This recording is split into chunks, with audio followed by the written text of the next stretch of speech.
It's always about the water. With me today, Town Manager Mark Ells. How are you? I'm well. So I have a couple of questions for you. Recently, just about 3-4 weeks ago, I tuned into a webinar from the EPA talking about PFAS. Yes. There's lots of acronyms out there, but PFAS has been in the news in our town with the Hyannis Water Department. And I was wondering, what do you have for information on that as town manager? Well, a good question. Certainly a national issue. Lot of discussion over the last couple of years about the potential sources of this, and a lot of focus is fallen on things like fire foams, and there's different sorts of sources. I mean, we don't have industry that produces it here, so they could be potentially a source. Then you have, okay, who's used it, and might that be, and they call these point sources because you can identify a point exactly where it is. So Fire Training Academy is a point source. It's upgrading in public water supply wells. Airports can be. Other types of historically and typically, urbanized commercial areas can potentially have point sources. The unique thing about us that we all know, and you're right, it's all about water. Right. It's kind of central to all we are, is that we stand on top of the water we drink. So everything we do can interact with our groundwater. And our groundwater feeds our drinking water wells, and it feeds our lakes and ponds and estuaries, and ultimately, certainly the oceans that surround us. So back to your question about what did EPA come out with? Well, nationally they said this PFAS is everywhere. Right. And now we're able to detect it down to levels of parts per trillion.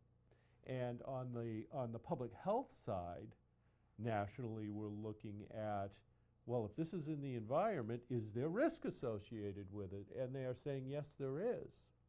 And originally, it was parts per million, and then parts per billion, and now parts per trillion, which, if you all remember, in 2016, the EPA came out with an advisory standard where they made their regulation more stringent by dropping the concentration of PFAS from 2 parts per billion to 0.07 parts per billion. And that's when we notified our customers, because we have PFAS in our groundwater and in some of the public water supply wells.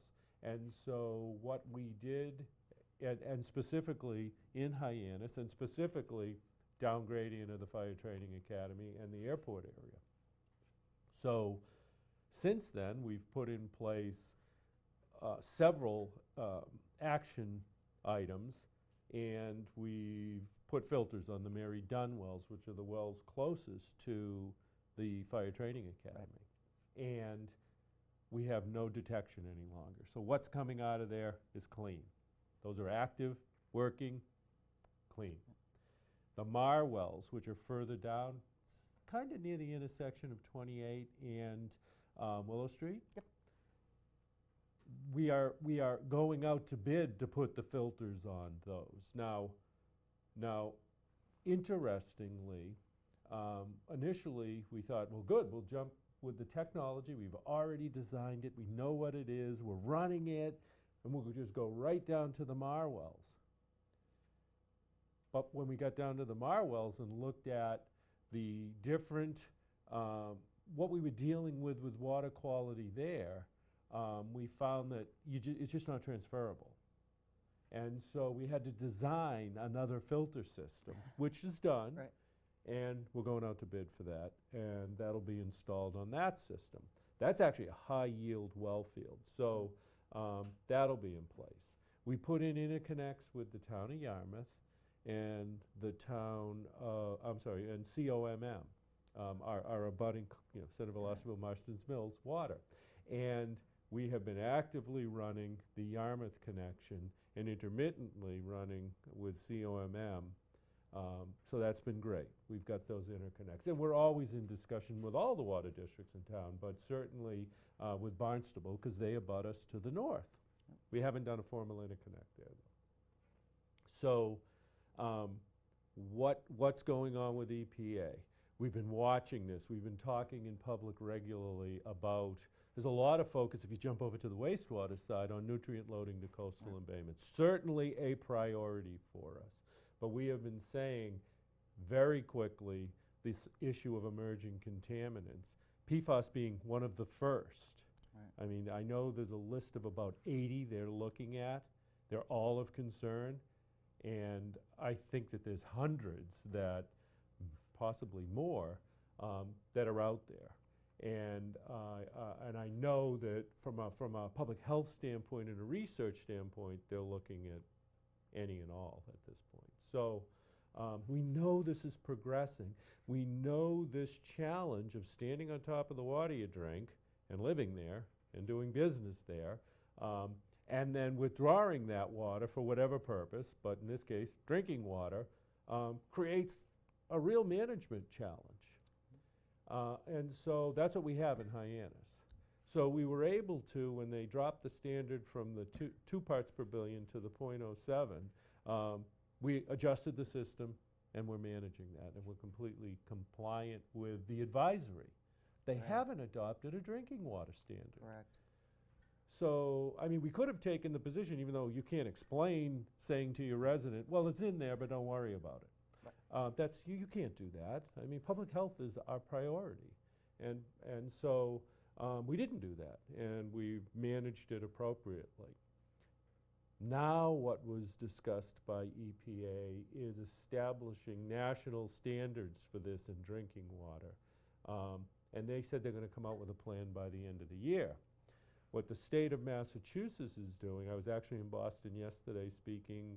I went to a presentation relevant to PFAS in public waters, in waters. It wasn't relevant necessarily to establishing a drinking water standard. It was about public health concerns about PFAS in the environment. One of those environments is public drinking water. And they're concerned of it down to not just, so 0.07 parts per billion is actually 70 parts per trillion. So now they're jumped from, they're saying, okay, 70 is the advisory standard, but we see nationally it going to 20 parts per trillion. And they're looking at what it would take to drop, to increase the regulation, drop the number from 70 parts per trillion to 20 parts per trillion. Now, the interesting discussion, and actually anybody can go on to the state website under DEP and put in PFAS, I think there were 5 letters that they have, but if you Google PFAS, the website will come up. Mm-hmm. And all this information is there. And it was very interesting to look at it because from a public health standpoint, and I think everybody knows that this STEEP program where we've got Silent Spring and Harvard and University of Rhode Island working together to better understand how this contaminant in our environment impacts us and where the concerns lie. So that research, and we've partnered for many years with any and all, BU, others, certainly Silent Spring, so that we can better understand these. So now when you come over to our side of, okay, from a regulatory standpoint, how do we do this? What do we have to test for now? This is actually a challenge for the entire Cape because Cape Cod stands on top of the water they drink. It's a bigger challenge because we know we've been managing this in the Hyannis water system. Why? Because it's a commercialized area. Right. And it has these upgradient known point sources. And that isn't going to change. So, and we sample for it, we continue to, and we're confident that we can manage these issues as they come. But there's always this, okay, if something changes, then we need to adjust things to make sure that we're compliant with that change. It's my guess this is coming. I hear it, New Jersey, Vermont, so certainly other states are heading in the same direction West based on Virginia area too. yes, based on the EPA guidance, Right. and to the local DEP or DEM, depending on your state, whoever manages this issue, and now down boots on the ground to us. So we've been preparing within the Hyannis system, since we never stopped, quite honestly, from 2016 forward, because we know this is going to get more and more and more stringent. And we're looking at rehabilitating public water supply wells. We're looking at shutting some down when we find higher concentrations of this, even though they're not greater than 70 parts per billion right now. I'm sorry, 70 parts per trillion. We don't want to be, because we know this other challenge is coming for us.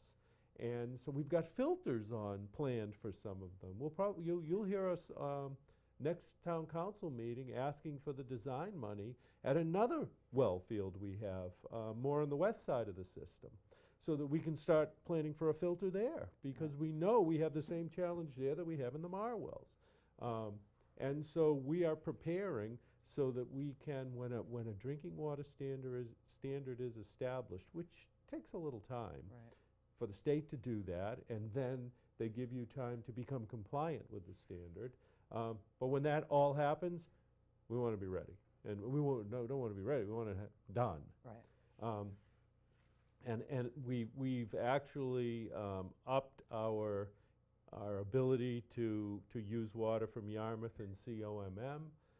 So we can't thank them enough for coordinating with us. But if we were asked and we had the capacity, we would do the same with any and all of our abutting systems, because it's all about public health and safety. So we've got all this going on. So the EPA, yep, they came out with that. DEP's talking about it. I expect in the coming weeks and months you're going to hear about this. We're managing it in the system, but it is front and center for us. This isn't something that, well, we've never had to manage this before. How are we going to do it? We're right in the middle of this. And I don't see that changing. I think that it'll get more broadly complicated, because part of what they're talking about at the state level is requiring sampling for, this is the first of many, requiring sampling regularly and for more of these types of contaminants in all water systems. Meaning, the meeting I was at yesterday, they were talking about quarterly sampling of 6 different types of this contaminant. We're doing that in Hyannis. I can't speak for anybody else on the Cape what they're doing. I hope they don't find it, but it's pretty, the other part of it, and you and I were speaking earlier about engaging our youth in this, and the real way to change this is to modify our behavior of the chemicals that we allow to be used in our environment. I mean, it's never good to treat, it's always good to prevent. But with it down to the parts per trillion now, this can be stuff we could be using in our own homes that could go out through flushing the toilet or down the sink, and either to a treatment plant or your septic system. Now, a lot of times people will target the septic system and say, that's the problem. No, because treatment plants don't treat for this. The state of Massachusetts doesn't even require that as part of our groundwater discharge permit for a wastewater treatment plant. Most states in the country don't require it.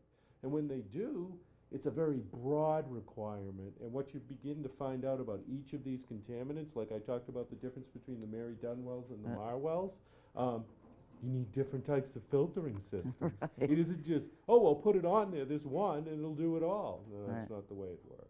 Right. And PFAS is actually, we talk about the contaminants from the fire training. It's a fire retardant. That's one of it. One of the primaries, but that chemical is actually in everyday used products. Teflon pans, it's in the wrappers to your McDonald's hamburger, it's in your They were saying that floss. Yes, it's the wrap around the Burger King, yes, full of it. But it's not regulated there. Right. But if that deteriorates in the environment and leaches into the ground and gets into right now, the only place they're controlling this is kind of at the end of a process Right. at the drinking water. It can be problematic. But one of the interesting discussions yesterday about the testing of this had to do with the laboratory side of Office and Research, saying that much of their equipment has Teflon in it. So they're going to have to change that out so that just the big, and they're down to parts per trillion. So before, you know, it really wasn't testing out to be a problem. Now it is. So yeah, this stuff is out there everywhere. And when it was at parts per million or even parts per billion, it didn't have the same significance as being at parts per trillion and identified as a risk. So yeah, this is an issue that we will continue to be speaking about for decades. It's not going away. It's going to get more complicated as they identify more contaminants that are out there. And you use the word contaminant, but really they're products that are being used right now by everybody. And when we learn how, once they get into the environment, and if we ingest them somehow, what the long-term effects are, that's what drives us wanting to get to our youth and saying, okay, learn about this, let's make informed decisions, let's think about going back to that channels of distribution for the products, whether we're business people or whether we're regular individuals or households. Let's think about what we're buying, let's think about where it goes after we buy it, and are there alternatives? And would you rather deal with it there, or do you want to deal with it in your drinking water, or have to treat it at a wastewater treatment plant? Exactly. And that's the sort of investment we need to be making in education so that we can really change this, in my opinion. That's the best way to do it. So Channel 18 will continue to we need your help. discover some more front and center on information, this. and you know, hopefully, most of the things that we hear about in our water always sound really scary. But again, changing behavior at the front end of this sometimes will always be the better choice. Yep. So.